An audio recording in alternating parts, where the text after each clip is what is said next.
Mahilig ka ba sa lumpia? Lumpiang sariwa man o lumpiang Shanghai? Gumawa ka na lang ng wrapper tulad nito. Ayan, habang nanonood ka ng TV at kumakain ng pipino, pwede ka nang gumawa ng lumpiang wrapper. Ayan, makikita nyo, halos lahat ng gumagawa ng lumpia wrapper ay nanonood lang ng TV habang hawak ang malakawaling device. Ayan, makikita nyo mabuti.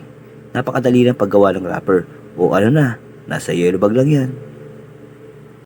Mahilig ka ba sa lumpia? Lumpiang sariwa man o lumpiang Shanghai? Gumawa ka na lang ng wrapper tulad nito. Ayan, habang nanonood ka ng TV at kumakain ng pipino, pwede ka nang gumawa ng lumpiang wrapper. Ayan, makikita nyo, halos lahat ng gumagawa ng lumpia wrapper ay nanonood lang ng TV habang hawak ang malakawaling device. Ayan, makikita nyo mabuti. Napakadali ng paggawa ng wrapper o ano na, nasa yellow bag lang yan. Mahilig ka ba sa lumpia? Lumpiang sariwa man o lumpiang Shanghai? Gumawa ka na lang ng wrapper tulad nito. Ayan, habang nanonood ka ng TV at kumakain ng pipino, pwede ka nang gumawa ng lumpiang wrapper.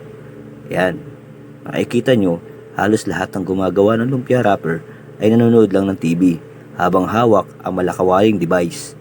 Ayan, makikita nyo mabuti. Napakadali ng paggawa ng wrapper o ano na, nasa yellow bag lang yan.